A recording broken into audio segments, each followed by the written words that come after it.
começar, vamos lá para a parte um pouquinho mais econômica, que é rápida, e o Guilherme também com certeza vai querer fazer seus comentários, que é justamente o Renda Cidadã.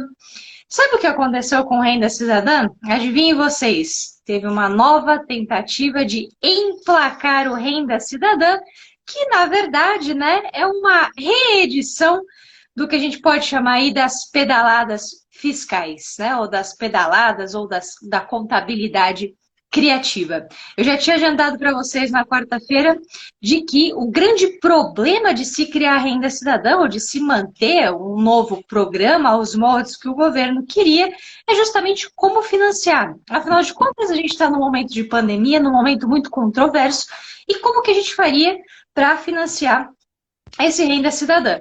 Pela segunda vez, né, foi bancado aí a ideia da gente recolher os recursos frente aos precatórios, ou seja, eu vou pegar o dinheiro da dívida, né, que a União teria aí com diversas pessoas, né, sejam elas físicas, jurídicas, e simplesmente aportar esse dinheiro para esse tipo de programa que vai ser chamado aí de Renda Cidadã.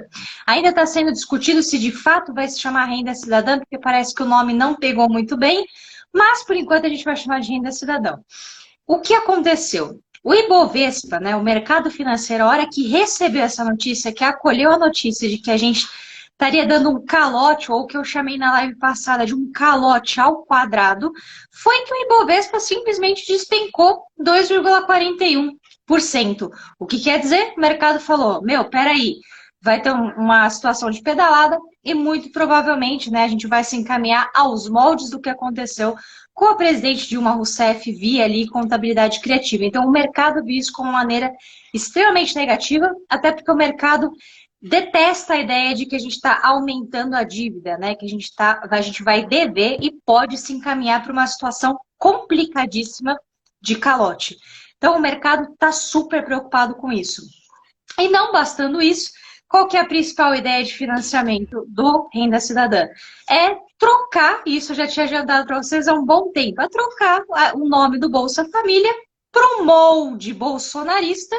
E aí, qual que é a ideia? A gente pega o orçamento do Bolsa Família, joga para o Renda Cidadã, pega uma pitadinha ali desse calote ao quadrado e para fechar com chave de ouro os recursos do Fundeb que seriam destinados à educação.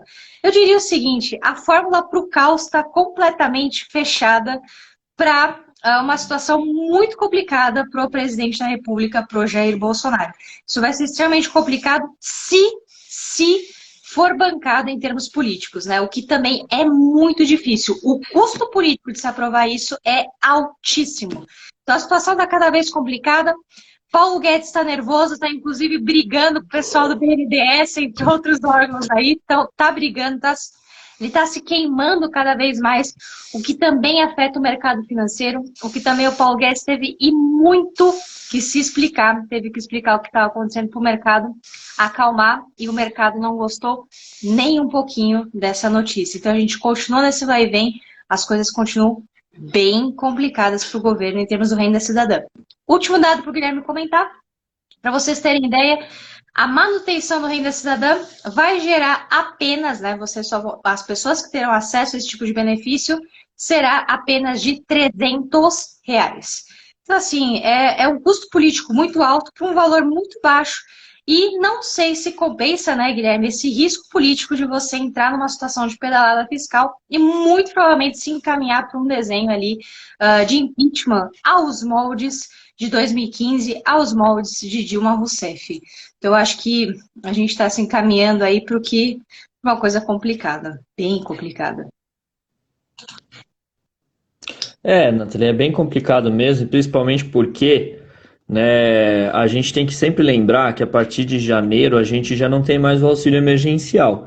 E só para trazer, né, assim, para contextualizar e todo mundo entender bem, o nosso ponto aqui de crítica é que a situação não é fácil, a gente tem, né, uma porcentagem de desempregados muito grande, como a gente já disse, né, o auxílio emergencial ele aumentou a renda de muitas famílias no Brasil, então ele foi positivo, ele foi extremamente positivo economicamente falando e socialmente falando, né? Ele aumentou a renda de muitas famílias brasileiras que não tinham nem por perto, né, a perspectiva de ter uma renda mensal de R$ 600, né? O que é bom para a gente sempre refletir que a situação do Brasil é sempre a situação de um país com profunda desigualdade e bastante pobreza, né? Como eu gosto de falar, o Brasil é um país complexo, mas é um Brasil que tem uma faceta muito pobre.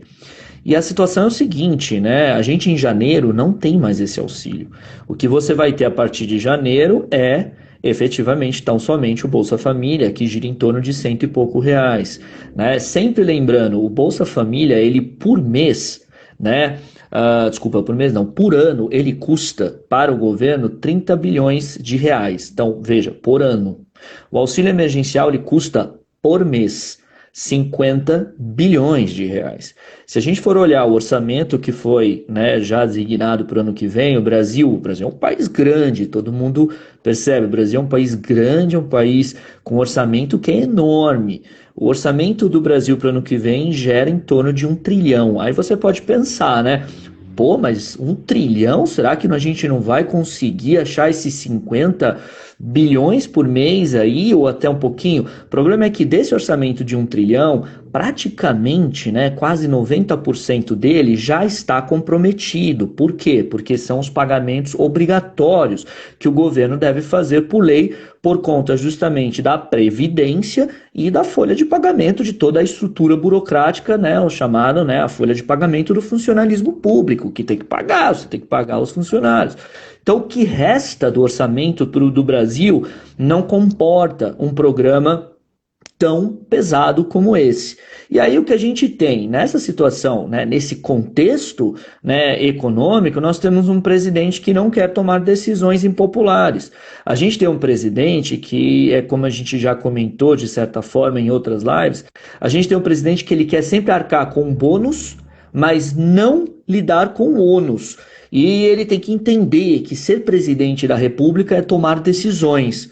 E muitas vezes tomar decisões duras, que vão custar caro para o próprio presidente, mas decisões responsáveis, né? Visando justamente o futuro do país, o que me parece que não é o caso do presidente Bolsonaro. O presidente Bolsonaro, ele pensa objetivamente, né, apenas e tão somente na obsessão dele, que é a reeleição. Então, veja, nesse sentido, o que acontece? A gente tem um presidente Bolsonaro que não quer tomar qualquer decisão. Então, ele fica prolongando. Só que nós já estamos em outubro. Vem novembro, vem dezembro, janeiro não tem auxílio emergencial. E lembrando, aliás, que vai ser muito interessante a gente observar as próximas pesquisas de popularidade, porque a última parcela do auxílio emergencial de R$ 600 caiu agora em setembro. A partir de outubro, como você mesma já disse, Nathalie, a gente tem agora R$ 300, ou seja, você vai ter uma queda no orçamento das famílias que estavam com R$ 600, o que provavelmente vai impactar na popularidade do presidente. Então, vejam, a gente tem agora 3 meses em que os R$ 600 cairão para R$ 300 para as famílias. Aí vai ser interessante a gente observar as pesquisas, né, o Ibope, o Datafolha, em relação ao impacto disso. E janeiro, a gente já não tem mais. Aí volta o Bolsa Família, que é em torno de cento e pouco reais. Então, veja, aí tem um problema. Qual é o problema? Primeiro, o presidente ele precisa arranjar dinheiro onde não tem. E aí ele inventou, como você já disse, a questão dos precatórios, que seria um calote. Já pegou mal, o mercado reagiu mal, e o ministro Paulo Guedes, né, simplesmente entrou em contradição com o presidente Bolsonaro e disse, não vamos pegar dos precatórios. Então parece que a saída precatória já morreu. Aí falaram em pegar dinheiro do Fundeb, que é um fundo voltado para a educação básica, e que não integra o chamado teto de gastos obrigatórios. E aí também pegou super mal, a sociedade reagiu, a classe política reagiu, a gente não pode esquecer que a gente tem eleições municipais agora para vereadores, e em 2022 também temos eleições. Às vezes o presidente Bolsonaro esquece, né? Não é só a eleição dele, a gente tem eleição para deputado e para senador. Então deputado e senador também não quer carregar nas costas medidas impopulares. O presidente esquece que não é só ele. que vai ser, digamos assim, vai passar pelo escrutínio do voto. Não é só ele que vai passar pelas eleições, o Congresso também vai. Então, nesse sentido, o que acontece? Acontece que o presidente vai oferecendo aí com a sua equipe simplesmente, né, completamente aí perdida, saídas que não parecem ser suficientes para uma proposta de um novo programa, né, de renda básica no Brasil, e o tempo vai passando, E aí, Nathalie, só para concluir e não me alongar mais, o presidente, como eu disse, ele poderia tomar decisões, ele não quer tomar decisões. Ele poderia, por exemplo, discutir o teto de gastos, sem aqui entrar na questão econômica, porque eu sei que você tem uma visão bem interessante sobre a questão do teto de gastos, mas a questão é, juridicamente você pode discutir no Congresso derrubar o teto de gastos. Claro que vai ter um custo político, econômico para o país. Mas isso ele não quer discutir. Então ele não vai discutir o teto de gastos. Tá bom, não vai discutir o teto de gastos. Aí ele pode encontrar uma outra saída, que é simplesmente aumentar imposto. Que é o que parece que o Paulo Guedes quer. Então, aumentar imposto, criar uma nova CPMF, que seria a tal da CPMF digital, e aí sim seria uma arrecadação estrondosa para o governo, para aí sim você ter recursos para construir um programa robusto de auxílio, né, um auxílio emergencial fixo, né? Só que aí é o custo de você ter imposto. O presidente Bolsonaro também não quer muito, o Congresso também não quer muito, o Paulo Guedes diz, essa é a saída, a gente só tem que fazer isso, né? E aí o que acontece? Ninguém sai do lugar. E aí você tem digamos, né, as mirabolantes, né, tentativas de contornar o teto de gastos e de não colocar impostos, que como você bem disse, pode acabar fazendo com que o presidente Bolsonaro seja acusado de pedalar, fazer uma contabilidade criativa e fazer uma pedalada fiscal. E a gente tem que lembrar que desde o impeachment da presidente Dilma, a expressão pedalada fiscal e a expressão contabilidade criativa entraram no imaginário político brasileiro. Entraram.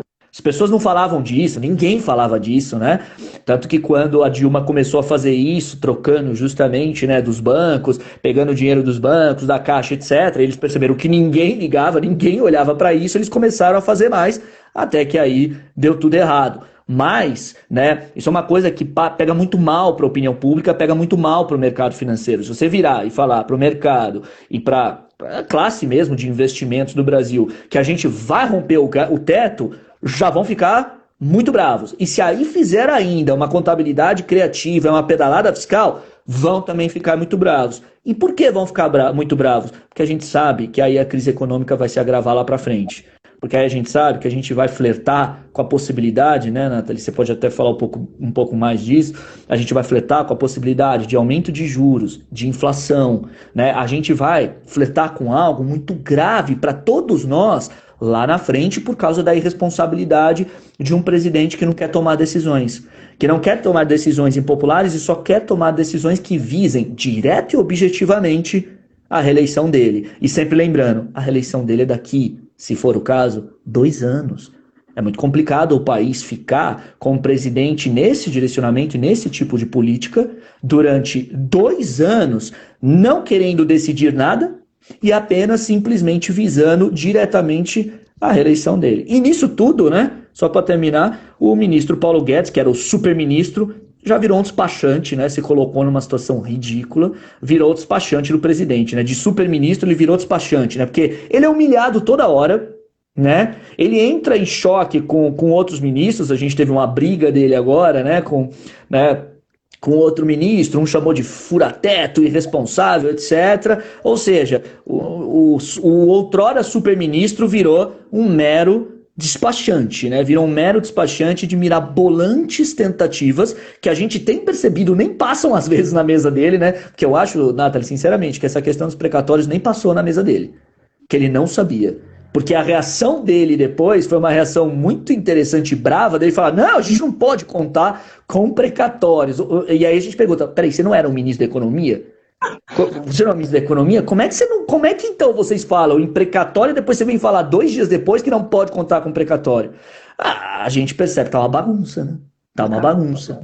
Tá uma bagunça total. Então, é muito grave pensar nisso. E realmente, sabe qual é o pior de tudo, Nathalie? Que a curto prazo, em janeiro, uma enorme quantidade de famílias brasileiras não vai ter para onde correr. Não vai ter para onde correr.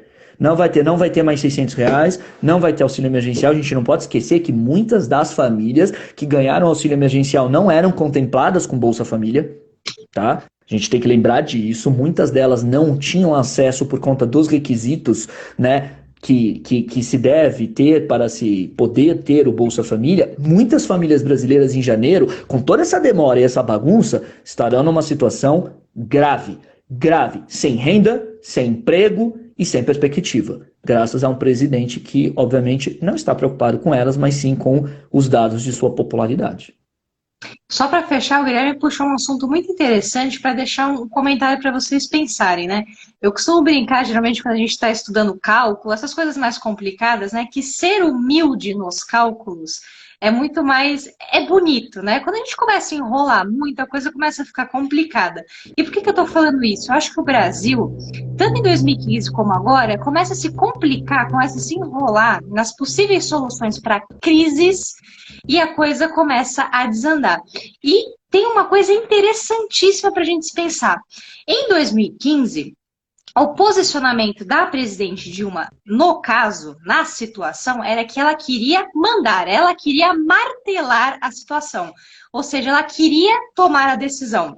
Não é à toa que a gente até se discute se teve interferência no Banco Central, se não teve, o que a Dilma queria fazer naquela situação. Não é à toa que se criou uma coisa chamada nova matriz macroeconômica. Isso em 2015. Quando a gente olha agora, 2020, o que é interessante é você é um presidente, como o Guilherme acabou de falar, que não quer tomar decisão. E qual que foi a decisão? Criar uma coisa chamada teto de gastos. Você tem duas soluções mirabolantes em termos fiscais, macroeconômicos e até mesmo, se a gente tratar aí para o próprio mercado financeiro, como consequência do próprio mercado financeiro. Mas duas posturas completamente diferentes. Tinha uma presidente que queria, de fato, determinar, bater o martelo, e agora um presidente que está se isentando. Não sei, Guilherme, até que ponto que isso vai chegar numa... qual vai ser a consequência disso? Pode ser que sejam as mesmas, embora as atitudes sejam diferentes. Porque o que quer dizer, né? A solução mirabolante levou para um caminho que é igual, independente do presidente. Então a gente tem que colocar isso na mesa. Em que sentido? É muito melhor que o Brasil, que os ministros, que o nosso parlamento faça propostas aderentes à situação brasileira, do que começar a pensar que a gente é Inglaterra, qualquer país que seja, até mesmo a Venezuela da vida, tá? Para o melhor ou pior país e começar a criar uma bola de neve que a gente sabe que não chega a lugar nenhum. Então a gente tem que tomar esse cuidado e começar a fazer esses comparativos para ver onde que a gente vai dar, né? Afinal de contas, a gente faz essa análise aí para tentar ver onde a gente vai chegar. Espero eu... Diga. Não, e esse é um encargo realmente de quem ocupa a presidência. A pessoa que ocupa a presidência, ela precisa tomar decisões. As decisões podem ser equivocadas, elas podem, a gente às vezes não consegue controlar, né, o que vai vir a longo prazo, mas elas têm que ser tomadas. E o que a gente tem hoje é a situação de um presidente da República que não quer tomar decisões, ele quer simplesmente, inclusive, né, ele jogou, na verdade, o Renda Cidadã para o Congresso criar, né, ou seja, jogar a responsabilidade no Congresso. O presidente Bolsonaro ele tem completamente agido dessa forma. Aquilo que ele avalia que é positivo para a popularidade dele, ele faz. Aquilo que ele avalia que não é positivo para a popularidade dele, ele não faz. Só que isso não é governar.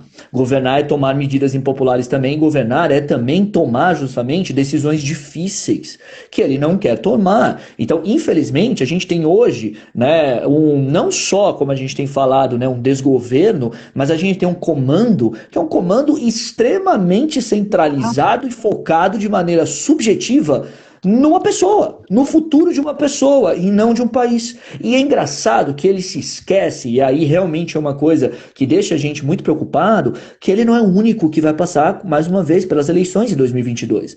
Deputados e senadores, né, vão passar também, nem todos os senadores, porque a gente sabe que o mandato é de 8 anos, só alguns, mas grande parte dos senadores e grande parte dos deputados, e é claro, todos os deputados, sim, vão passar por eleições. Então, o que a gente percebe é que em 2 anos, com 2 anos, nós antecipamos as eleições e paralisamos o país. Se a gente parar para pensar, no meio disso tudo, Renato, no meio disso tudo, a reforma tributária já fez água, já fica para o ano que vem. Reforma tributária, ninguém vai falar da reforma tributária. A reforma administrativa está sendo empurrada com a barriga, fora que o texto é muito ruim da reforma administrativa, né? Ou seja, aquilo que ele prometeu que seria reformar o país em várias coisas não está sendo feito e no fundo não está sendo feito nada. No fundo, não está sendo feito nada. Vocês podem ter percebido, e a gente já vai falar disso, mas o que tem protagonizado agora, né, o noticiário político brasileiro? 2 coisas: a indicação para o STF e o bate-cabeça do ministro Guedes, né, o despachante Guedes agora, com o presidente da República. É só isso que domina o noticiário político brasileiro. Fora, né, os escândalos de corrupção que continuam, etc. E com, né, justamente também toda a briga no Poder Judiciário em relação à Lava Jato e com as consequências também da indicação no STF. Ou seja, a gente percebe que o Brasil está paralisado. Está paralisado. Ah, claro, sem contar o desastre ambiental, né? E o Salles, mais uma vez, acusando o calor de ser o responsável por todas as queimadas e perdendo na justiça e voltando, né, as regulamentações em relação à proteção de manguezais e restingas. Ou seja, o Brasil está completamente perdido. É uma bagunça, tá? Uma bagunça, e é óbvio, quem paga tudo isso somos nós, né? É um governo, como eu tenho falado, não é nem uma questão de valores, é porque o Bolsonaro é ruim, porque o Bolsonaro, ele é incompetente, é um governo incompetente, é um governo fraco, um governo simplesmente que não quer governar. O presidente Bolsonaro, ele não quer governar. O presidente Bolsonaro, ele quer sentar na cadeira, mas não governar. E aproveitando, né, Guilherme, a gente comentou na quarta-feira que houve, né, a indicação do ministro Cássio Nunes Marques, né, e que foi uma surpresa, né, de fato foi uma surpresa, e a gente até pediu, falou assim, não, tenham calma, vamos ver se isso de fato, né, vai se concretizar, se vai se consolidar, porque a princípio é só uma indicação. E aí a gente teve a notícia de que, de fato, Cássio Nunes Marques, e você vai ter toda a prioridade aqui para falar um pouquinho dessa indicação, foi confirmada para o STF. O que me chamou a atenção, Guilherme, e aí com certeza acho que é legal você comentar, foi que justamente quando se concretizou essa indicação, a principal manchete que veio foi assim, o governo está em clima de velório com a indicação formalizada de Cássio Nunes Marques. O que chamou muito a atenção, né? O Guilherme já tinha até comentado, é um magistrado com assim, ele é mais novo, né? Ele vai ter mais tempo para ficar no STF, tem a questão de herdar os processos do Celso de Mello, qual turma que ele vai ficar. Então são coisas a se pensar que podem até, né, Guilherme, influenciar o próprio jogo político, né? A própria condução do que a gente vai ter aqui para frente, né? E uma indicação que veio, simplesmente caiu do céu, ninguém esperava, né? A gente tinha outros nomes que eram muito mais cotados. No fundo, né, foi uma indicação que não foi bem o presidente Bolsonaro que fez, foi o Centrão, né, foi o chamado centro político, né? A gente percebeu com essa indicação algumas coisas, né, algumas coisas interessantes em termos políticos, né? Depois eu falo um pouco em termos jurídicos, mas em termos políticos, o presidente Bolsonaro, ele tá de corpo e alma junto com o Centrão. Acabou. Ou seja, hoje quem dá as cartas no governo Bolsonaro é o Centrão. Então aquela ala, e é claro que, e aí a gente tem que pensar também um cálculo político. A ala ideológica, fanática, ela, por mais que ela vire e fale, Bolsonaro traidor, etc., num eventual embate entre um candidato mais à esquerda e o Bolsonaro, ela vai votar no Bolsonaro. Então o Bolsonaro não se preocupa com essa ala fanática, porque essa ala fanática bolsonarista estará com o Bolsonaro independentemente, né, de ele cometer uma série de estelionatos, né, eleitorais em relação ao que ele prometia. Mas ele pode ter complicações se ele tiver um candidato de centro a disputar com ele. Aí ele vai ter complicações sérias. Agora, ele se vendeu completamente para o Centrão, está claro. Ou seja, quem indicou esse né, que é um desembargador do Tribunal Regional Federal, que estava fazendo campanha para ir para o Superior Tribunal de Justiça e teve assim, digamos assim, o momento da vida dele, né? Ele que estava fazendo campanha para ir para o STJ, conseguiu pular essa fase e ir para o Supremo Tribunal Federal por conta justamente, né, dos interesses ali envolvidos pelo Centrão. Então, um nome que, na verdade, passou ao largo de todo mundo que apostava no ministro da Justiça, no procurador da República, o Aras, no ministro do STJ, o Noronha, etc. Ele passou completamente na frente porque se percebeu que foi uma indicação que o Centrão queria para atender principalmente os interesses particulares do Centrão.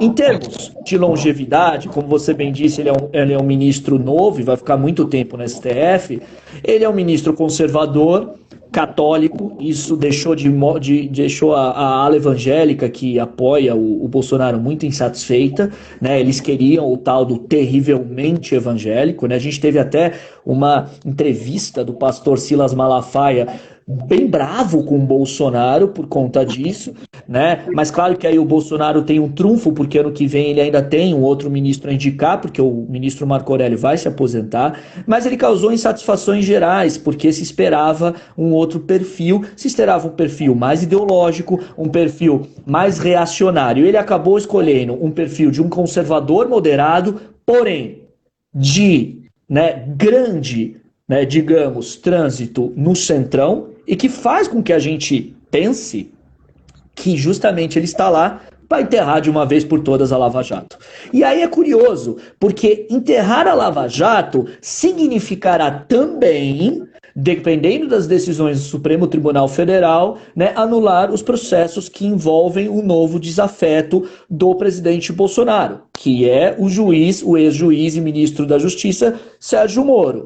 Sendo que, para fazer isso, ele vai acabar beneficiando o seu rival Luiz Inácio Lula da Silva, colocando mais uma vez o Lula, se anular os processos, no campo político, né, como uma possibilidade para disputar as eleições. Aí a gente pode imaginar que talvez seja até um cálculo a longuíssimo prazo do presidente Bolsonaro em enterro a Lava Jato, agrado o Centrão. Não nos esqueçamos, a Lava Jato não se resume ao Sérgio Moro e ao Lula.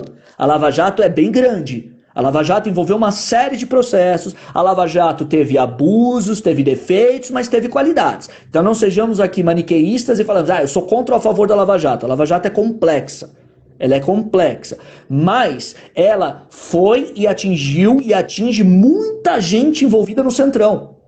Então para o Centrão matar de vez a Lava Jato é realmente um bom negócio. E a longuíssimo prazo, para o presidente Bolsonaro, que sempre apostou, né, na polarização, reabilitar o ex-presidente Lula pode ser um grande negócio, porque talvez o sonho dourado do presidente Bolsonaro seja chegar no segundo turno em 2022 com o Lula, para disputar de novo num Brasil polarizado, e aí a gente vai ver a mesma história se repetir com algumas diferenças, né? Ou seja, comunistas, não comunistas, liberais, toda aquela baboseira que a gente já ouviu, mas num país polarizado, agressivo e talvez em mais crise econômica, né? Talvez numa situação mais difícil ainda, onde a gente vai ter aí então, né, digamos, uma situação muito difícil para o país. Então, essa indicação do Cássio Nunes foi uma indicação não só que pegou todo mundo de, digamos assim, né, de surpresa, mas tem todos esses elementos por detrás. E só para fechar o raciocínio em relação à indicação do Cássio Nunes, Nathalie, foi muito ruim a conduta do presidente Bolsonaro ao, né, se reunir com o ministro Toffoli, quem diria, né, o ministro Toffoli, que foi indicado pelo PT, que era ex-advogado do Partido dos Trabalhadores, né, agora abraça o Bolsonaro. Alguns dizem, né, que o ministro Toffoli é o passador de pano oficial do Supremo Tribunal Federal, né, ele passa pano para quem precisar, né? Ou seja, ele se encontrar com o ministro Toffoli na casa do ministro Toffoli junto com o ministro Gilmar Mendes, aquele Gilmar Mendes que falou que o governo era genocida, que o governo não sei o quê, a política do Brasil muda rapidamente, né? As coisas mudam, né?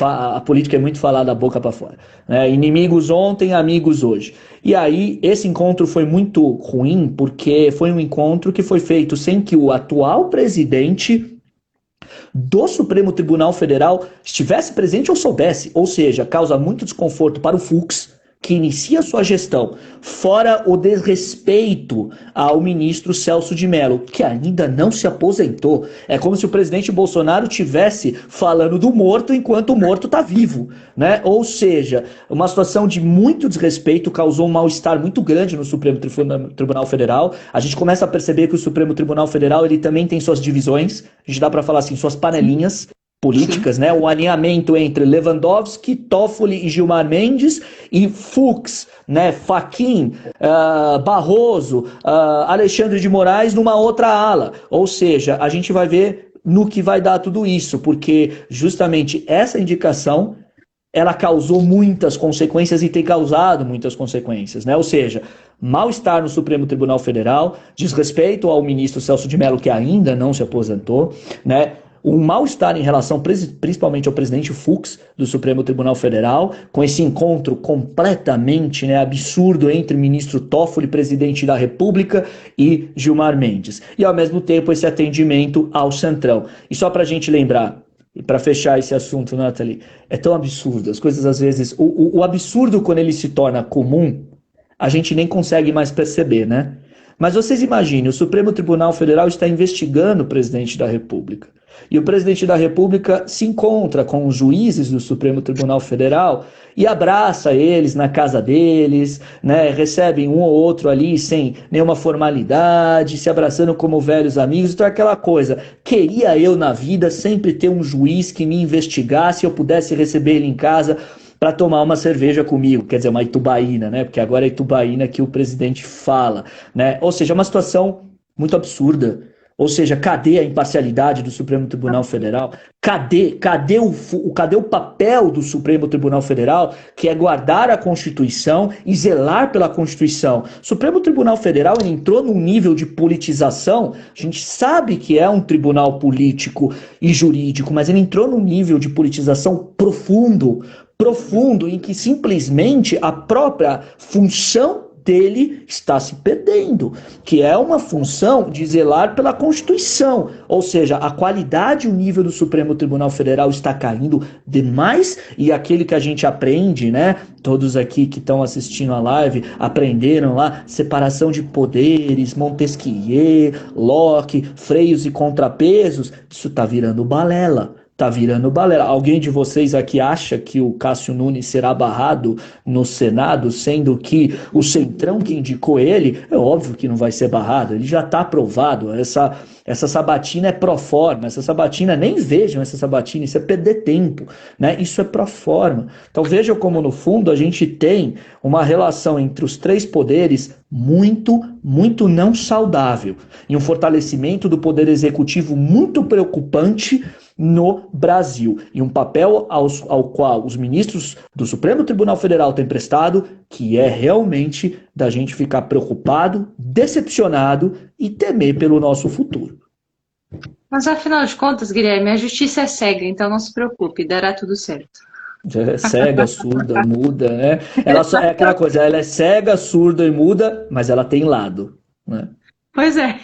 Acho que é uma boa definição, né, para tudo isso. Mas já que a gente está falando de política, a gente não pode deixar passar, até porque ajuda, todos que estão assistindo, ajuda a gente, enquanto pessoa, a esclarecer algumas coisas, tratar um pouquinho das eleições municipais, né, que a gente vai ter e focar especialmente aqui em São Paulo, que afinal de contas a gente acabou acompanhando um pouquinho do debate. E só para resumir, claro que o Guilherme vai pontuar algumas coisas, a gente teve um debate equilibrado, eu diria com os mesmos blá blá blás, e eu queria só ressaltar um ponto, é claro, é dificílimo a gente fazer esse tipo de comparação, né, até porque são realidades diferentes, né, são cargos diferentes, mas pelo menos a gente teve um debate respeitoso, né, se a gente olhar para o debate americano e olhar para o debate municipal, Foi um debate respeitoso, tem sempre suas provocações, o que é digno ali da política, mas com todo o seu respeito, deixando as pessoas, né, os candidatos ali se pronunciarem. E eu estou me referindo justamente ao debate da Band, onde a gente teve 11 candidatos ali e algumas frases aqui marcantes, como bem a Tamara aqui já colocou para vocês.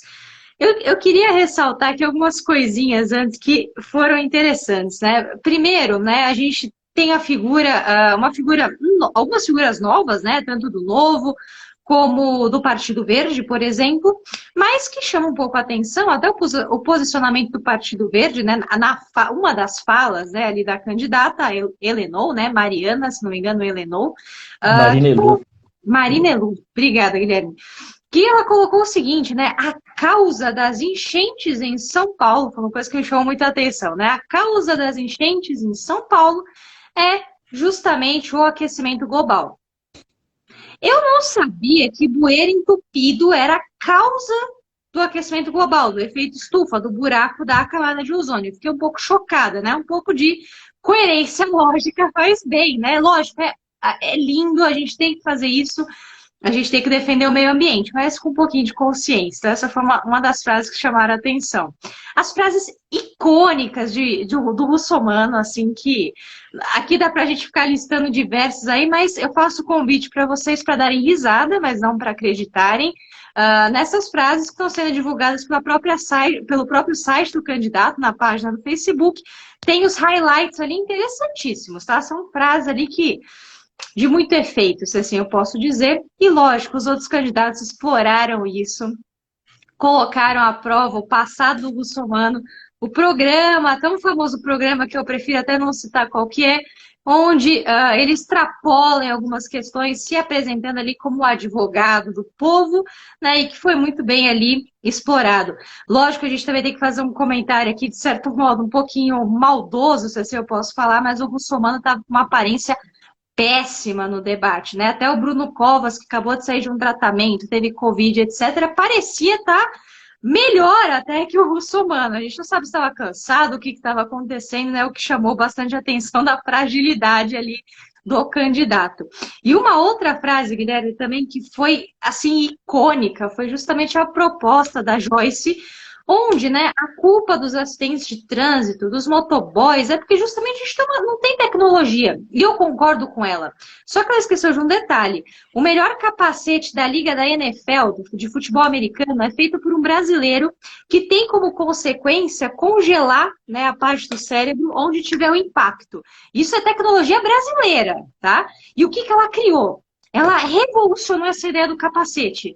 Para que não tenha um acidente, para que não tenha para que a gente não precise desse congelamento, é muito mais simples. Para ligar a moto, tem que pôr o capacete. Se não colocar o capacete, a moto não liga. Então a gente teve essa, entre outras frases icônicas, que é o máximo, eu acho, que a gente pode colocar para vocês. A gente teve o André Matarazzo, que eu sempre brinco, tá? E com tudo perdão, espero que ninguém me processe, mas para isso eu tenho o Guilherme. Eu brinco, é sempre a ratazana da política, porque a família Matarazzo tá há anos aqui, a gente sabe qual que é a tradição, né? Uma família tradicional. A gente teve o Tato, né? O Tato que eu até brinquei, eu falei, ué, onde tá o Tato na discussão? Porque ele mal aparecia, né? Dava uns highlights, assim, ele mostrava ali a câmera. Oi, tudo bem? Eu sou do PT. Acabou, não teve nenhuma outra discussão. E aí a gente seguiu, foi sempre nessa toada. O Novo tentando se colocar ali no debate, ainda com muita dificuldade, né? Tem um engessamento ali do Novo. O Novo fica um pouco travado nas questões teóricas. E as figuras tradicionais, né? O PSDB ali com o Bruno Covas dialogando muito bem, respondendo muito bem. Eu diria que com a escola do PSDB, né? Eles sabem muito bem ter essa tradição política. E o próprio Márcio França, um pouquinho mais agressivo nesse debate, mas não fugindo ao estilo dele. Acho que ficou dentro da normalidade, mas ressaltando para todos vocês. O que foi mais interessante e até bonito de se falar, apesar de todas essas gafes, é que a gente manteve a cordialidade. Eu acho que isso é o mais importante na política, independente se você é de esquerda, direita ou centro. Deixa o candidato falar, rebate. Pode ser um pouquinho mais duro? Pode, faz parte da que a gente chama de retórica.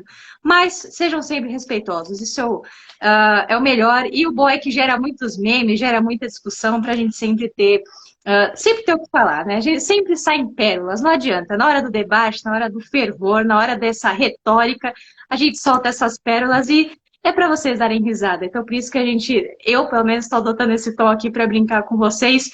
E o Guilherme também vai pontuar aqui algumas coisinhas.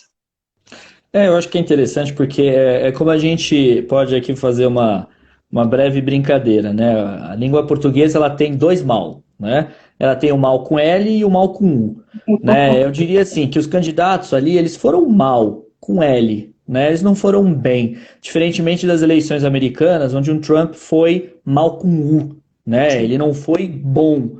Ele foi desrespeitoso, ele foi agressivo, ele foi, né, extremamente violento, inclusive com o filho já falecido do candidato, né, o Joe Biden, ou seja, acho que essa é a grande diferença, né? Os candidatos aqui nas eleições municipais do Brasil, eles foram mal no geral, né? Um debate muito fraco, mas foram respeitosos um com o outro, né? Tirando aquele candidato que eu não gosto nem de falar o nome para não dar ibope para ele, aquele insignificante candidato que é vereador e que obviamente, né, não tem a menor chance, mas que é extremamente mal educado, estúpido, grosseiro, né? E talvez ele esteja aí tentando ir na onda do que é o presidente Bolsonaro, né? Estúpido, grosseiro, etc, e tentar achar que política se deva fazer assim, né? Então, é bom que a gente extirpe né, esse tipo de candidato, né, que não tem absolutamente nada a acrescentar e faz um papel grotesco lá, né?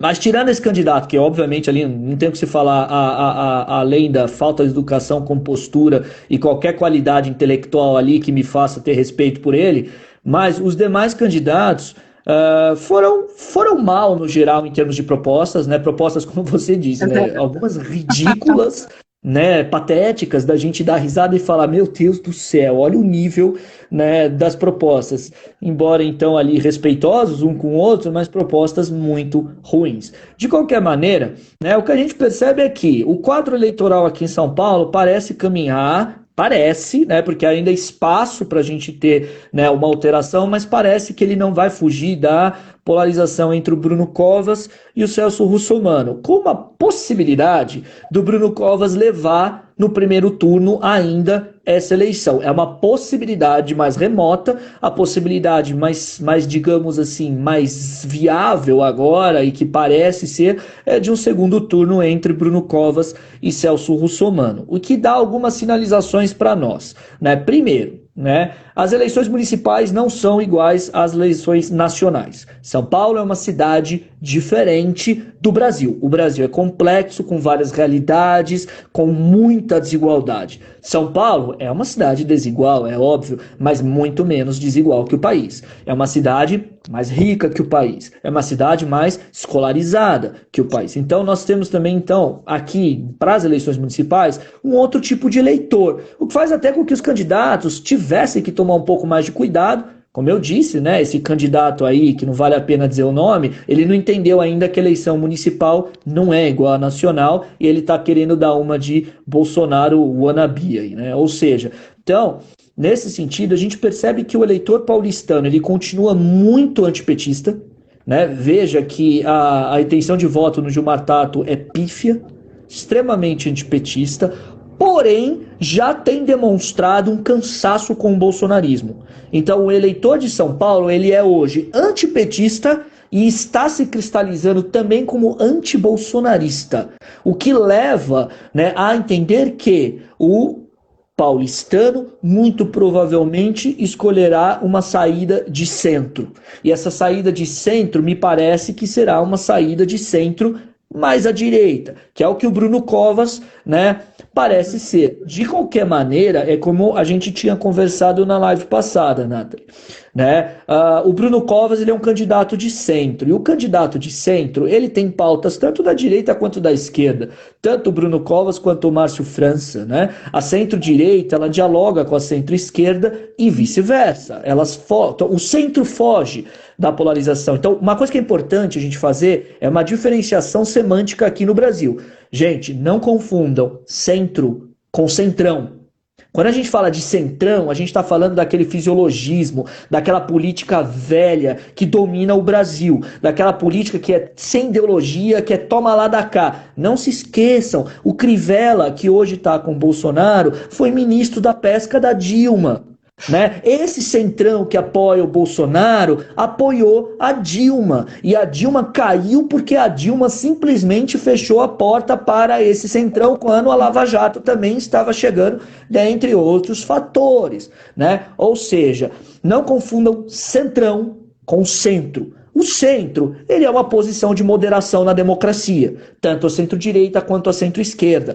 A gente pode perceber que, por exemplo, o Joe Biden é um candidato de centro, né? Claro, com as diferenças da política americana para a política brasileira. A Angela Merkel na Alemanha é uma pessoa de centro. A Angela Merkel é de centro-direita. Aliás, eu adoro ver aquele pessoal falar, eu vou votar no Boulos, e elogia a Angela Merkel e fala, amigo, peraí, você é o quê, afinal?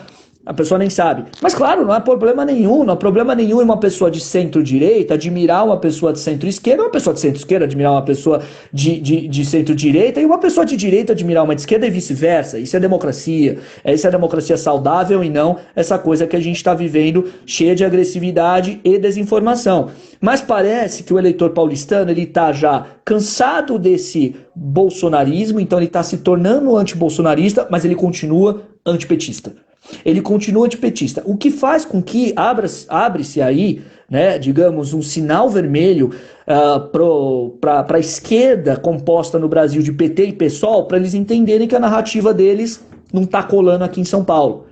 Não está colando aqui em São Paulo. Ou seja, essa narrativa aqui a esquerda aqui precisa repensar o que ela tem a oferecer para a população, para a grande maioria da população, que é complexa. E é curioso observar nas intenções de voto, que as intenções de voto destinadas para o Boulos, que tem 8%, são intenções daqueles com maior escolaridade e renda. É como se a gente imaginasse o Boulos, ele tem mais o voto da elite.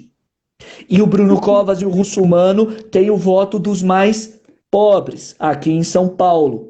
Coisas para a gente pensar e tentar entender o que está acontecendo com, né, o paulistano. Mas, de qualquer maneira, em termos políticos gerais, a eleição de São Paulo ela é sempre nacionalizada. E aí você tem o apoio do presidente Bolsonaro ao Celso Russomano, o apoio tímido e envergonhado do João Dória ao Bruno Covas, porque o Bruno Covas simplesmente perde voto quando o Dória o apoia, mas o Russomano também perde voto quando o Bolsonaro o apoia. Por isso que a gente tem hoje, nesse um pouquinho, né? A gente tem pouca campanha para acontecer, é quase só 30 dias aí praticamente, a gente tem uma possibilidade do Celso Russomano murchar, ele já parece estar murchando, o Bruno Covas crescer, e você ter, por falta de tempo, um segundo turno entre Russomano e Bruno Covas, ou uma vitória do Bruno Covas no primeiro turno.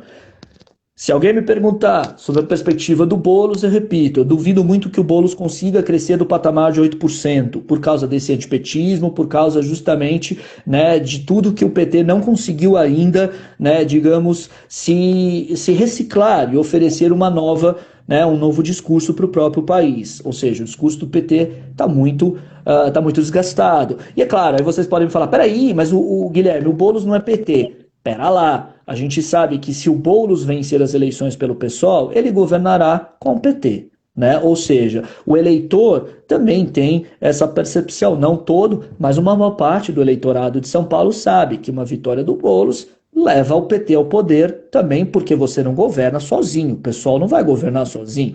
Assim como o Bruno Covas tem alianças com o DEM, com o Podemos e assim por diante, assim como o Celso Russomano tem as alianças com os partidos mais do centro. Então, veja, é essa configuração que a gente tem nas eleições municipais. Agora, em termos de propostas, foi fraco. Foi muito fraco. Foi muito fraco, como você já bem disse. Propostas ridículas. A Joyce Hasselmann, ela está mais aparecendo para tentar ser deputada federal em 2022, né, para ela viabilizar o nome dela, para ela crescer. Ela sabe que ela não tem a menor chance de ganhar. A Marina Elu, ela está dando as caras, ela está falando, oi, eu existo, é só isso, né? No fundo, ela só tá aí falando, olha, eu sou uma pessoa aqui que agora vai participar da política brasileira. Os candidatos realmente competitivos são 4. É Márcio França, França, Boulos, Bruno Covas e Russomano. Um dos 4 será prefeito de São Paulo, muito provavelmente o prefeito de São Paulo será ou Bruno Covas ou Celso Russomano. A gente vai ver, né?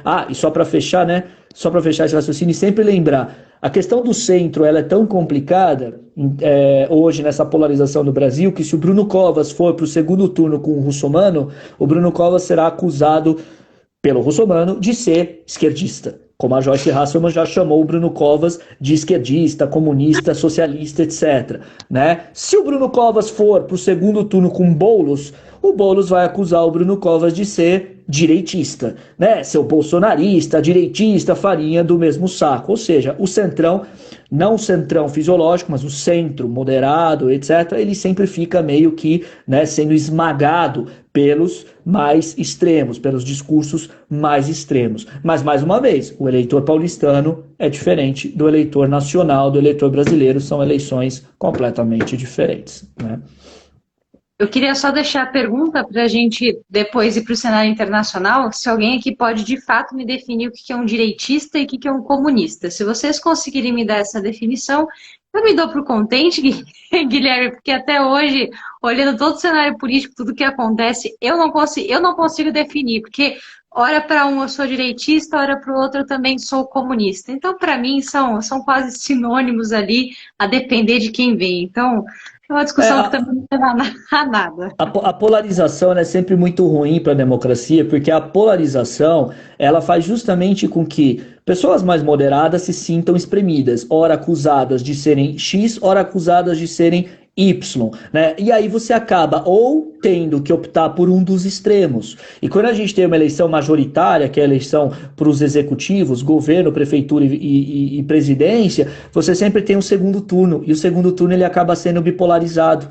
Ele acaba sendo bipolarizado e se você tem um país polarizado, você acaba simplesmente esmagando o centro democrático, né? Ou seja, é óbvio, para fugir de uma polarização num país, é sempre mais adequado que o centro democrático vença, seja o centro mais à direita ou seja o centro mais à esquerda, porque no centro você tem diálogo, né? Nas polarizações você não tem diálogo. É como a gente viu nas eleições americanas, o Trump chamando, né, o Biden de esquerdista radical. Nossa, imagina o Biden com a camisa do Che Guevara, né?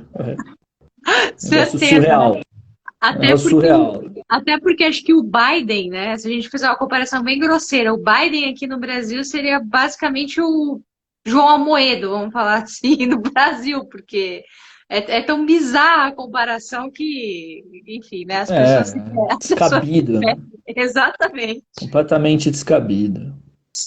Falando em Girl Power, né, Guilherme? Vamos falar então um pouquinho aqui dos Trumps da vida, né? Presidente americano, né? E WhatsApp, Trump, né? O que aconteceu ali com o presidente, né? A gente foi surpreendido, eu diria, né, Guilherme, anteontem ou ontem, se não me engano, com a notícia de que o Trump tinha ali contraído, né? Deu positivo no teste de Covid do Trump, por conta ali de uma das suas assessoras, que é nova, por sinal, ela tem por volta dos seus 35, né? 33, 35 anos, e que ela contraiu a Covid, mas passa bem, não teve nenhum dos sintomas, né? E aí dentro ali do próprio debate, né, a gente teve pessoas próximas ao presidente, a gente teve o próprio Joe Biden ali debatendo com o Trump, que tiveram que ter um pouquinho mais de cuidado, tiveram que fazer o teste do Covid para ver se tinha dado positivo ou não. Recentemente a gente teve essa notícia, então, que o Trump foi levado para o hospital, tá num espaço isolado ali bonitinho, onde ele pode despachar, ele tem 300 metros quadrados, livre, leve e solto para ele poder despachar, para ele poder andar, e vai ser muito bem tratado com todo o protocolo rígido da Covid, e por aí vai. Só que o que chamou a atenção foi como de fato está a saúde do presidente americano. Ele está precisando de oxigênio? Ele está bem, né? E aí começaram algumas teorias da conspiração, vou deixar até o Guilherme comentar, de que a primeira foi um tipo de marketing, né, relacionado com essa notícia. Em que sentido?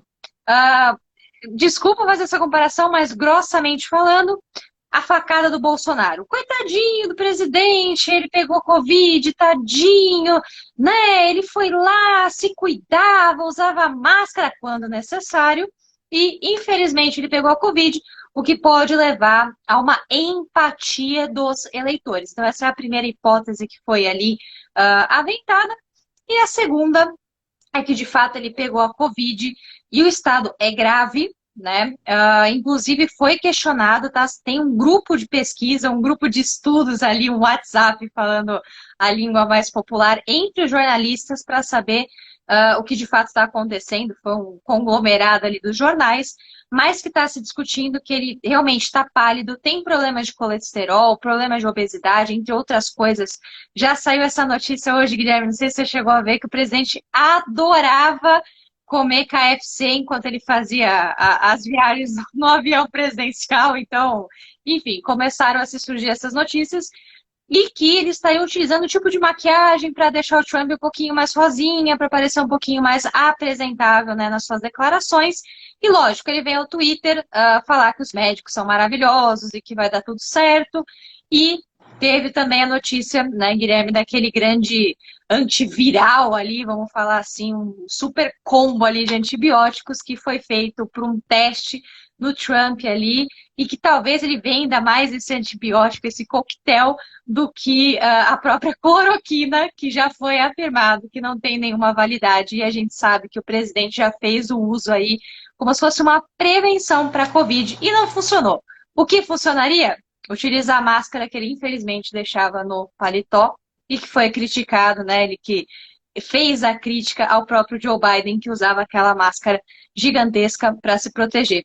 Ainda bem, Guilherme, Joe Biden deu negativo, né? Afinal de contas, ele deu negativo, porque o mocinho ali se cuidava, utilizava máscaras, teve todos os protocolos, né? O próprio eleitor do Joe Biden tem mais esse carinho.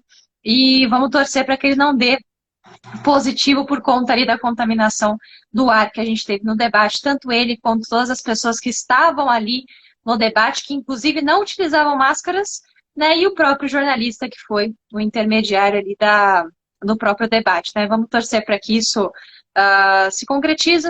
Apesar dos pesares, né, Guilherme? Vamos torcer aí para o Donald Trump se recuperar e que ele possa aí debater, não fuja do debate, e que a gente siga um curso normal das eleições americanas. É curioso a gente pensar que os três líderes negacionistas, né, dos países democráticos, porque eu não estou contando Bielorrússia, não estou contando os países ditatoriais, né, não estou contando um presidente como o da Bielorrússia que mandou tomar vodka, mas os três grandes, né, digamos, líderes dos países democráticos ocidentais negacionistas, os três pegaram, né? Tanto o Boris Johnson, e aí ele mudou, né, mudou bastante, né, da água para o vinho, a conduta dele, né, em termos de combate à pandemia. O Bolsonaro, que continua um negacionista, né, e agora mais uma vez, né, fez elogios à cloroquina, e agora o Trump, faltando 30 dias, né, agora 29 dias para as eleições americanas que já começaram. A gente não pode esquecer que elas já começaram porque a gente tem aquele voto que é antecipado em vários estados, né? É claro, não só, não é como a gente fala, ai, que ironia. Não é ironia. Quem negou é quem mais cometeu desleixos, né? E muito provavelmente ficou mais sujeito por conta justamente de toda a sua equipe cheia de desleixos, cometendo ali, né, infrações a todos os protocolos. Uma hora ou outra poderia acabar pegando. Agora, quisera, né, aí o destino das coisas, que ele pegasse tão proximamente às eleições. Faltam só 29 dias. É claro que, né, a gente torce para que ele melhore, mesmo porque, né, uma piora, digamos assim, prolongada, causaria inclusive distúrbios políticos em relação ao futuro, né, do pleito eleitoral lá nos Estados Unidos. Então é melhor que o Trump melhore logo, fique bem logo e pronto, né, volte aí para a campanha. Mas, de qualquer maneira, primeiro, é um balde de água fria, né, no próprio no próprio eleitor do Trump, é um balde de água fria no discurso do Trump, que foi um discurso muito irônico, né, muito forte contra, né, o combate à pandemia, quase que nos mesmos moldes do que a gente viu aqui com o Bolsonaro. Então, nesse sentido, é muito difícil a gente imaginar, eu só não vou bater o martelo aqui, porque política não dá para bater o martelo, mas é muito difícil imaginar que isso vai reverter de alguma maneira positiva ao Trump. Mesmo porque as pesquisas lá nos Estados Unidos agora de intenção de voto, todas as pesquisas que já foram feitas, elas mostraram não só a vantagem do Biden em relação ao Trump, tanto nos colégios eleitorais dos swing states, né, daqueles estados-chave, quanto, né, no voto popular, como também mostraram uma solidez de intenção de voto. A gente tem uma margem muito pequena de intenção de voto mutável dos eleitores do Biden. A gente tem muito mais dúvida, as pesquisas mostraram isso, podem procurar, né, muito mais dúvida entre eleitores do Trump do que eleitores do Biden. Então é como se a gente imaginasse que essa intenção de voto no Biden está cristalizada. Essa intenção de voto no Biden, o Biden não perde nesses 29 dias. Quem pode perder é o Trump. Então é como se a gente imaginasse que nesses 29 dias Biden pode crescer e Trump tende a perder. Bom, a gente viu que o Biden abriu pela primeira vez 10 pontos, né? O Biden abriu 10 pontos, o Biden antes ele estava mais ou menos aí, digamos, flutuando entre 7 a 8 pontos, e ele abriu agora 10 pontos, 51% a 41%. É muito eleitor. A gente tem que pensar, gente, que são 10 pontos de 300 milhões de pessoas. É claro que o voto nos Estados Unidos não é obrigatório, é claro que muitos não votarão, é claro que a gente tem todas estas, digamos, variáveis e nuances, mas é uma porcentagem muito grande de eleitores para você tentar mudar em tão pouco tempo.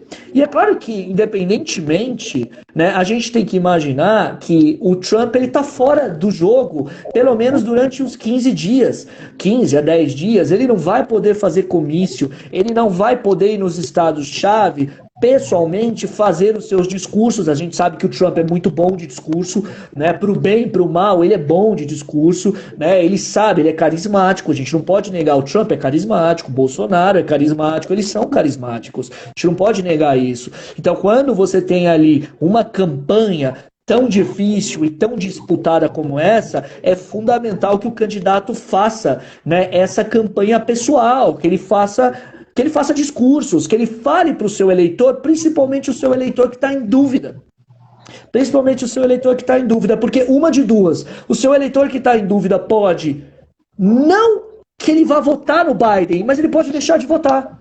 Ele pode simplesmente falar, eu não vou votar nem no Biden nem no Trump. E aí quem perde um voto é o Trump, porque ele tenderia a votar no Trump, uma vez que o Biden tem uma votação mais, né, cristalizada. Então, foi claro, assim, foi uma coisa irônica dele ter pegado tão pouco tempo, né, tão pouco tempo para as eleições, o vírus, ter pegado o vírus agora, mas, por outro lado, dificilmente isso trará impacto positivo para ele. Vai acabar, claro, trazendo impactos negativos por causa dessa ausência na campanha. Então, muito provavelmente, a gente teve, com esse acontecimento, quase que eu diria assim, uma tendência de vitória do Biden mais certeira. Só para vocês saberem, nas bolsas de apostas dos Estados Unidos, com o Trump, o pessoal aposta tudo, né? O ser humano é fantástico. Mas, enfim, né? Nas bolsas de apostas dos Estados Unidos,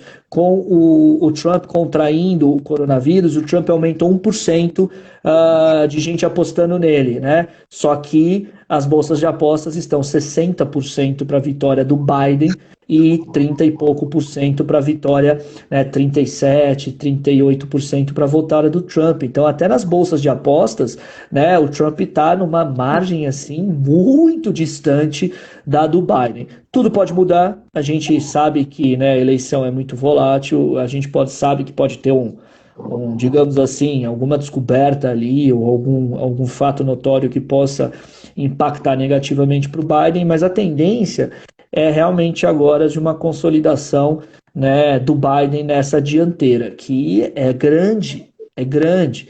E aí vale a pena a gente falar que no meio disso tudo, né, a gente teve um posicionamento do Brasil pelo que o Biden falou no debate, né, em relação à Amazônia, que foi um posicionamento terrível, ridículo do Brasil, do presidente Bolsonaro, temeroso, porque obviamente coloca o Brasil numa situação muito ruim, numa eventual vitória do Biden, ou seja, para que o Bolsonaro fez isso, né? Para que ele foi simplesmente reagir ao Biden, né? Talvez o amor e a paixão que ele sinta pelo Trump falou mais alto ali, né? Ele viu o ídolo dele ali, esqueceu que ele é presidente de um país, né?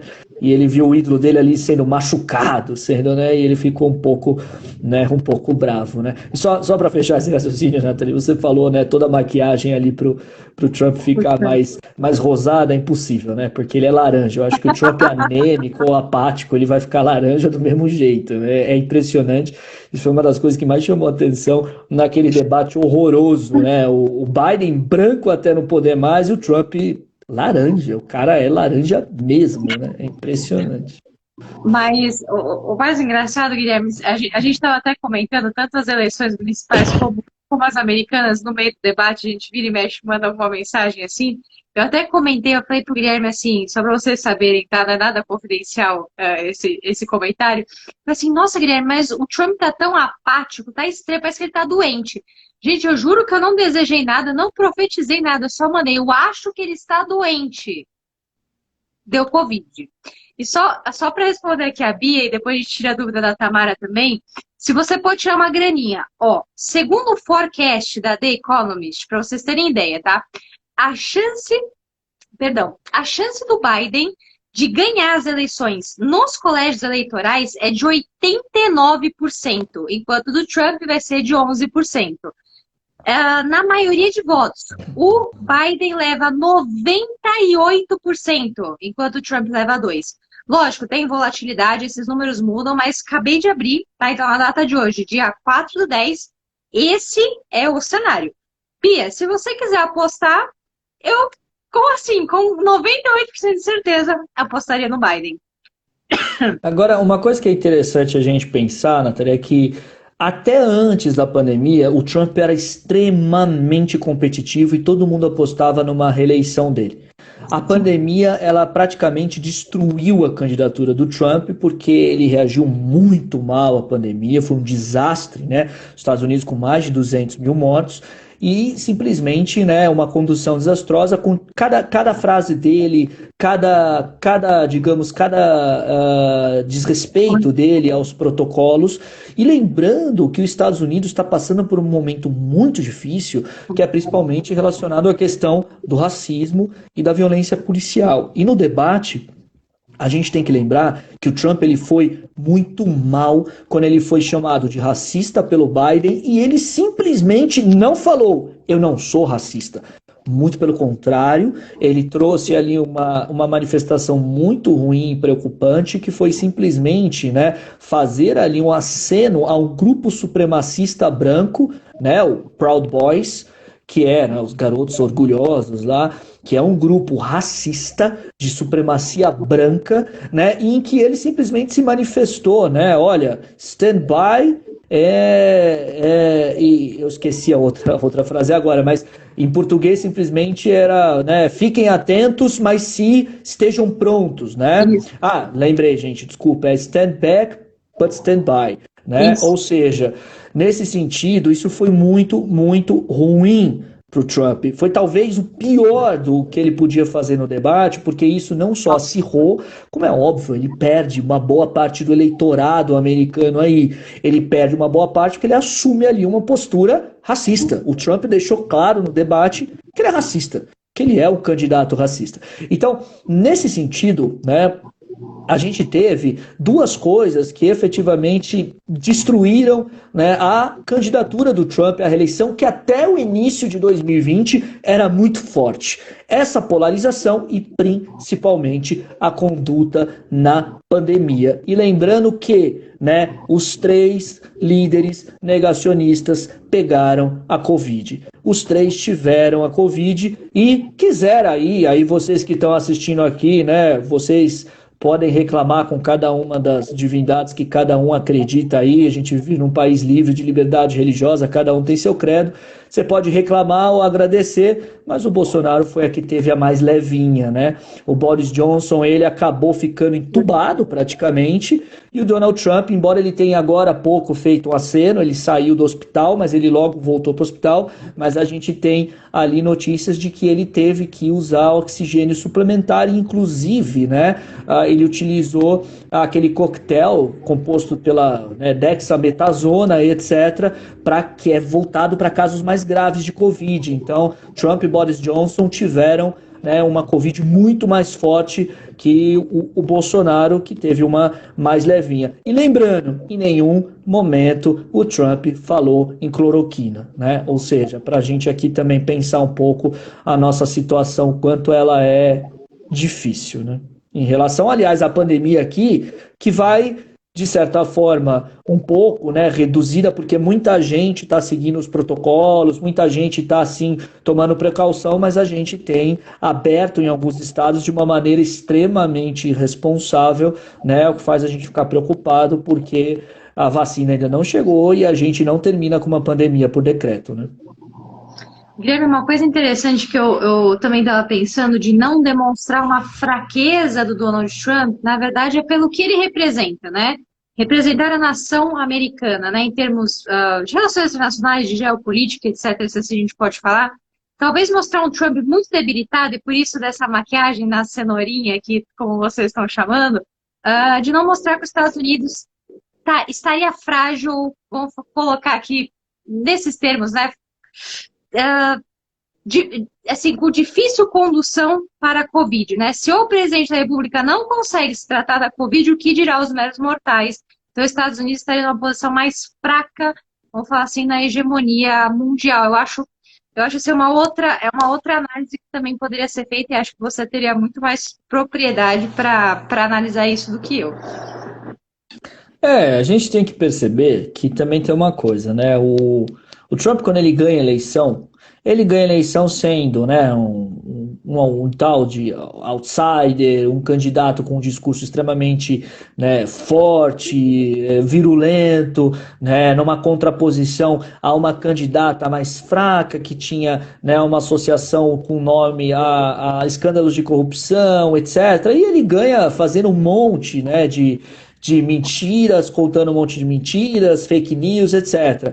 Mas a gente não pode esquecer que agora o Trump tem 4 anos. 4 anos nas costas dele, que são, digamos, muitas vezes suficientes para falar: não, você não está falando a verdade, não é bem assim, não, isso que você está falando não é real, é mentira. É o desgaste que vem. Agora, é claro que os Estados Unidos, nestes 4 anos no campo internacional, eles, né, tiveram um grande desgaste, a tensão com a China. Aliás, para a China é muito interessante uma vitória do Trump, a Rússia também, né, se posicionou, a gente sabe, a Rússia teve um papel na vitória do Trump, né, na questão das fake news, etc. Né, o Trump na política externa dos Estados Unidos, ele foi muito mal porque ele, né, estimulou, na verdade, um isolacionismo americano de um país que não pode se isolar pelo que ele é, pela economia que ele tem, pelo poder bélico, né, pela postura geopolítica que ele possui. Ou seja, né, o Trump ele foi muito mal a longo prazo para os Estados Unidos.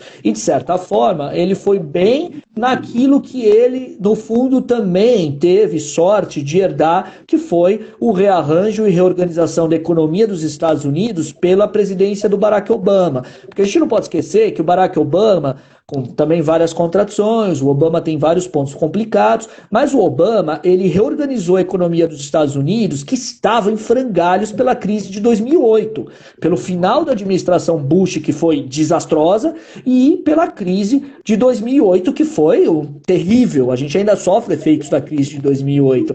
E o Obama, ele reorganizou a economia, e o Trump pegou a melhor parte dessa reorganização com crescimento econômico e também, né, maior número de empregos formais nos Estados Unidos. Só que ele não contava com a pandemia. Então, no campo interno, o Trump ele estava muito bem. bem. Tanto que eu disse, né, no início desse ano, o Trump era muito cotado a ser reeleito.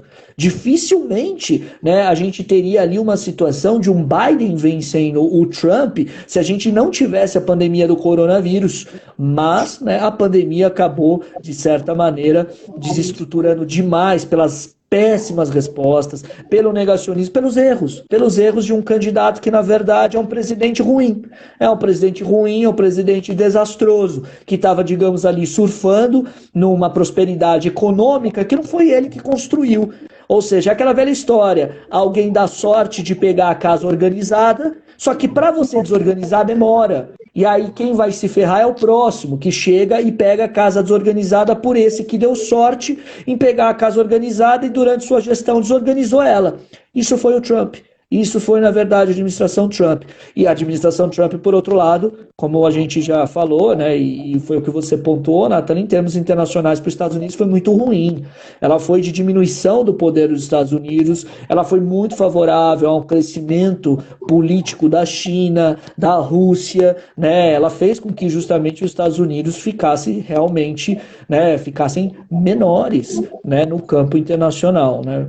Claro que a gente tem que lembrar que o Biden vai continuar com uma tensão com a China é rival econômica dos Estados Unidos, mas talvez uma tensão menos bravateira, né? E pelo menos, né, eu espero, né, eu me lembro quando foi anunciado que o Trump de fato tinha ganhado as eleições, né, tava no meio da noite, assim, veio aquele tweet, né, assim, na barra de notificações do celular, aí eu olhei, né, era madrugada, assim, olhei e falei, quer saber, eu vou voltar a dormir que isso aí é fake news. Quando de fato, né, estava consciente ao vivo de manhã, Donald Trump tinha sido eleito, né, o presidente americano. Eu espero que dessa vez, nessa madrugada, a notícia seja completamente diferente. Guilherme, deixa eu tirar duas dúvidas aqui. A Tamara pediu para retomar, né, o argumento de que, eventualmente, o Trump poderia contestar o resultado das eleições, né, então é importante a gente frisar isso. E não lembro quem perguntou... se eventualmente o Quanon, né, teria algum tipo de influência nas eleições, né? Então acho que é importante pontuar essas duas questões que foram ditas aqui por vocês até estão comentando, e aí o Guilherme faz essas pontuações que tira a dúvida de vocês.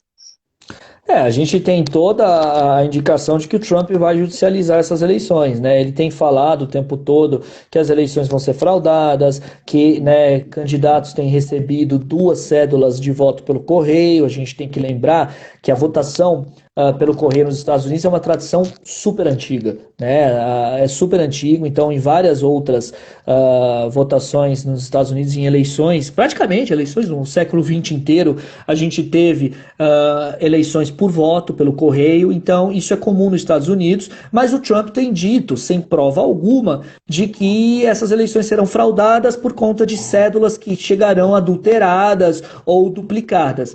É mentira, né? É mentira, ele não tem efetivamente nenhuma prova em relação a isso, mas ele pode judicializar. O que vai acontecer? Ele vai judicializar, vai causar um certo temor, uma turbulência, isso é ruim para o mundo, isso é ruim economicamente, mas ele não vai ficar. Ele não vai ficar. O que pode acontecer é o seguinte, né? A gente tem uma judicialização que faça com que, né, as eleições americanas demorem para ser resolvidas, mas a gente tem que lembrar que a legislação americana determina que dia 20 de janeiro é a posse do novo presidente dos Estados Unidos. Caso até o dia 20 de janeiro as eleições americanas ainda não tenham uma decisão, se judicializadas elas forem, assume a presidência dos Estados Unidos o presidente da Câmara dos Deputados. Ele assume temporariamente até que se resolva. O presidente da Câmara dos Deputados dos Estados Unidos se chama Nancy Pelosi. Ela é uma deputada democrata, desafeta e uma das grandes inimigas do Donald Trump. Então, para o Trump também, digamos assim, seria um pouco bem assim desconfortável assistir a Nancy Pelosi sentando na cadeira da presidência dos Estados Unidos enquanto, né, a justiça americana não decidisse as eleições. Então isso é aquela coisa, o Trump ele vai tumultuar, vai tentar o máximo possível causar turbulência. Eu não creio que a gente chegue a ter uma situação em que o Trump não saia, né, do poder. Isso não vai acontecer, ele vai preso se isso acontecer. O Trump vai preso, o Trump vai acabar, né, digamos, tendo um final muito ruim em termos pessoais, em termos de pessoa. Mas ele vai fazer esse jogo, porque é um jogo, na verdade, para desestimular os eleitores, para confundir os eleitores, como ele sempre faz. O Trump é um grande mentiroso. O Trump é um grande mentiroso, é um grande produtor de fake news. Então, na verdade, o que ele faz é criar essa desinformação, criar essa confusão para justamente deixar aquilo que importa de lado. Ou seja, para que não se fale do racismo, para que se não fale dele apoiar supremacistas brancos, para que não se fale da crise que o país vive, para que não se fale do Covid. Aliás, ele deu um azar danado, porque ele está tentando o tempo todo se livrar do tema do Covid na campanha dele, e agora ele pegou, então ele não vai ter como se livrar, e esse tema que é tão ruim para ele, voltou na ordem do dia de qualquer maneira. Então eu duvido muito que o Trump não saia do poder, isso não vai acontecer nos Estados Unidos. Se ele tentar fazer isso, ele sai preso, mas ele pode fazer isso agora só para causar toda essa desinformação, para jogar sujo mesmo, jogar sujo e tentar fazer com que o eleitor fique realmente confuso. Em relação, né, ao que eram, Quaron, né? A gente tem várias possíveis pronúncias disso, né? Quaron, etc. Em relação a eles, creio que eles sempre vão ter, né, esses grupos extremistas, eles agora, digamos, agora é uma realidade, né, das eleições em países democráticos por conta da internet, das redes sociais, etc. Você só combate isso com punições mais severas em termos de legislação e, ao mesmo tempo, o juízo crítico das pessoas, né, as pessoas, né, simplesmente não aceitando essas coisas. Mas a gente tem que lembrar, mais uma vez, que todos esses movimentos de desinformação funcionaram muito bem durante, né, as eleições presidenciais, quando Trump venceu em 2016, porque ele não tinha 4 anos, ele não tinha Covid, ele não tinha nada a falar mal contra ele era um candidato, digamos assim, sem passado, como o Bolsonaro, que apesar de ter os 28 anos dele como deputado, né, as pessoas sequer conheciam muito o Bolsonaro. Então o Bolsonaro ele foi no vácuo ali de insatisfação, ele percebeu isso e se colocou ali como um candidato novo, né, à toa que ele vendeu aquela história de eu sou um novo na política,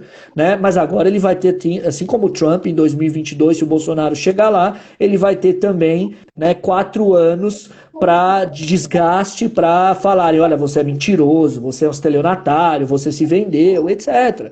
Então, tem alguma influência? Sempre terá, mas tem o mesmo impacto? Não tem o mesmo impacto. Reeleição é outra coisa. Reeleição você tem 4 anos nas suas costas para você defender ou tomar paulada, né? Então aí, claro, você tem sempre um tratamento diferente desses grupos. Então, creio que não vai ter muito impacto não nas eleições agora, não. Heitor, só para tirar sua dúvida, o Guilherme até comentou na semana passada que é uma preocupação que a gente tem, né? Qual que vai ser a condução do Biden no cenário internacional, principalmente com a China ou com a própria União Europeia. Claro, vai existir a tensão entre China e Estados Unidos, até por conta das questões hegemônicas, até por conta das questões de relações de comércio, etc. Isso vai permanecer, talvez num tom um pouco mais amistoso. E com relação à União Europeia, né, o próprio Biden já vai reafirmar o Tratado de Paris, ele vai voltar a se inserir, entre outras questões que o próprio Trump ali já cortou, né? Então isso vai ser importante, vai existir essa retomada. Talvez seja um governo um pouquinho mais pacífico, né, Guilherme? Um pouquinho mais tranquilo, um pouco menos agressivo do que o próprio Donald Trump, né? Até pelo jeitão dele. A tensão com a China, ela veio para ficar. A China é um novo ator internacional com poder econômico que antes não tinha, né? A China ela veio para ficar, a tensão vai continuar, mas é uma tensão econômica que a gente pode perceber assim, é uma tensão econômica natural das relações internacionais, que não precisa ser uma relação tensa, que chegue a ser algo gravíssimo, que cause turbulências desnecessárias no mercado internacional e que acabe, então, prejudicando outros países. Por exemplo, para nós, Brasil, se a gente tivesse um governo mais competente, um governo menos, né, amador, como é o do Brasil, a gente poderia se aproveitar muito dessa situação de Estados Unidos e China. Veja, a gente está no meio da questão do 5G. A China quer vender o 5G dela para nós. E os Estados Unidos querem vender o 5G dele para nós. A gente pode fazer um leilão. A gente, como país, pode virar e falar: quem dá mais para mim? O que vocês querem? Porque, óbvio, você não vai ignorar um país de 220 milhões de pessoas para colocar o seu 5G. É um baita mercado. Né? Só que o Brasil tem uma política externa estúpida, tem uma política externa de alinhamento com o Trump. Eu até falo, né? O Brasil não tem um alinhamento com os Estados Unidos, o Brasil tem um alinhamento com Donald Trump. Né? Porque o Bolsonaro deve ter lá um pôster do Trump todo laranja lá no quarto dele e ele deve olhar todo dia e falar: ah, meu amor, né? Alguma coisa nesse sentido. Porque é estúpido, é extremamente estúpido. Nós, como país, tínhamos que nos aproveitar dessa situação. Virar para a China e falar: olha, você quer vender o 5G para mim? O que a gente pode negociar e o que eu posso ter em troca? Estados Unidos, vocês querem vender o 5G para mim? Olha, a China está dando isso. O que você me faz melhor aí para eu pegar o seu 5G? Isso seria um país mais pragmático, competente, um país com uma política séria voltada para os interesses do país, né? Mas, infelizmente, a gente não tem isso.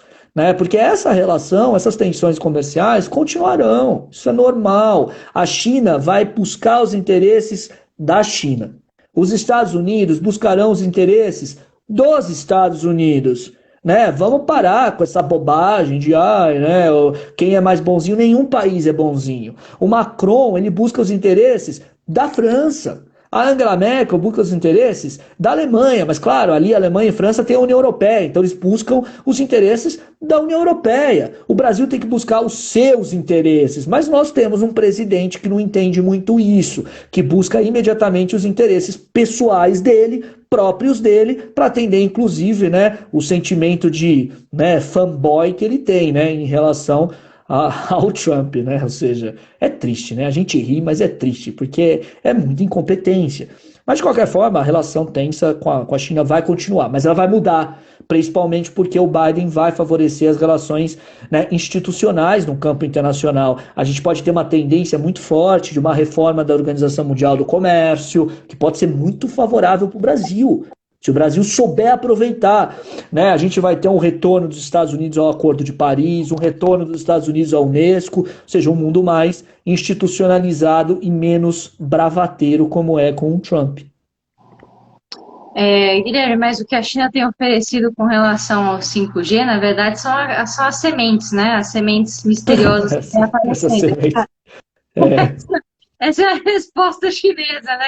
Talvez é uma praga para acabar com a super safra brasileira, então a gente já acaba com commodities, a única coisa que a gente tem, e a gente fica refém 100% da China, porque é rir para não chorar, né? Então, por favor, se alguém receber as sementes, não abram, mandem lá para o mapa, para competência, para a autoridade competente, para a gente evitar uma praga a mais aqui para o nosso país, tá? Por favor. Vamos manter como grande exportador de commodity, porque é o que a gente precisa. E sempre lembrando, né, Nathalie, que, né, a gente não pode esquecer dessas coisas. A China é a maior credora dos títulos da dívida pública dos Estados Unidos, né, não tem interesse nenhum da China em ver os Estados Unidos, né, destruídos. Os Estados Unidos não tem interesse em ver a China destruída, né. A gente tem muito jogo de cena, mas é que às vezes, quando você tem um irresponsável, amador, que não jamais devia ter chegado àquele cargo, aí você tem, né, digamos, né, os prejuízos graves causados. O Trump, ele sem dúvida, é o pior presidente da história dos Estados Unidos, da história recente.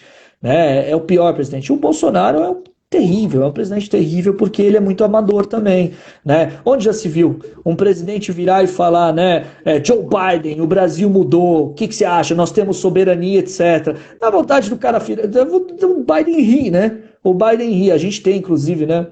Não sei hoje como está isso, mas algumas pesquisas que já foram feitas em relação ao poderio militar brasileiro. Hoje a gente tem uma situação que na América Latina, né, a gente não tem praticamente nenhum estado que competiria com as Forças Armadas do Brasil. Né, uma guerra entre Brasil e, por exemplo, Argentina, Uruguai, coitado do Uruguai, né, meia dúzia de pessoas ali, não ia, nenhum país aguentaria o Brasil. A gente tem assim, perspectivas de que nenhum desses países aguentaria por muito tempo o Brasil. O Brasil não aguentaria horas, questão de horas. Claro, são comparações absolutas, comparações assim que você ignora diversas variáveis. mas o Brasil, ele, em termos absolutos de poder bélico, ele não aguentaria nem 2 horas com os Estados Unidos. Então é ridículo você ter um presidente do Brasil virando e querendo falar grosso com o presidente dos Estados Unidos. Não é falar grosso, é você negociar, é você simplesmente ser pragmático, né? E dar respostas à altura. A gente teve aquela vez em que os Estados Unidos, né, fizeram que os brasileiros entrassem, lembra disso? Entrassem lá nos Estados Unidos tendo que colocar o dedinho, tendo que tirar fotinho, uma situação humilhante. Como é que a gente respondeu? Eles tiveram que colocar todos os dedinhos aqui e tirar fotinho também igualzinho. Pronto, você responde. Agora, sem bravata, sem bobagem, né? Sem essas coisas que demonstram, na verdade, muito amadorismo. E mostra que, no fundo, você tem um presidente que não entende muito lá da coisa, né? Mas é claro, Guilherme, que a gente não daria conta, né? Até porque eu diria, não sei qual é o percentual, mas grande parte do nosso exército está na reserva ali, usufruindo dos benefícios do regime próprio de presidente. Exatamente. Então, Tem é esse isso, pequenino né? fato também, né? Tem esse pequenino fato, né? Esse que é o problema. Bom, meninas, até por conta do horário, acho que a gente contemplou aqui bastante coisa, tiramos as principais dúvidas de vocês. A gente vai encerrando por aqui. Eu agradeço imensamente a paciência de vocês, os comentários de vocês. Eventualmente, se ficou alguma dúvida, nos procurem no direct, mandem mensagem, a gente tira essas dúvidas e a gente vai voltando aí ao longo da semana, comentando os principais fatos, né? Agradeço de novo a todos vocês, agradeço o Guilherme, os comentários e a gente vai ajudando vocês e fazendo aqui com o maior prazer essas lives para justamente conversar com todo mundo. Então, muito obrigado e até uma próxima. Guilherme, diga aí seus comentários finais.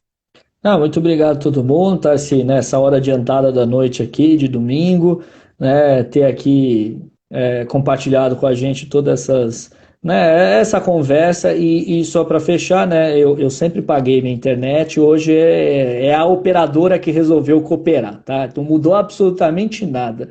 É só a operadora que resolveu prestar o serviço dela, pelo qual eu pago e sempre paguei, tá? Então é isso. Muito obrigada à operadora do Guilherme. Deixou aqui a imagem nítida, clara, assim como a minha também. Cooperou. Um bom final de semana, eu ia falar um bom domingo aí para todos, uma boa semana. E qualquer coisa a gente está por aqui. Tchau, É tchau. isso aí. Tchau para todo mundo, gente. Tchau, tchau.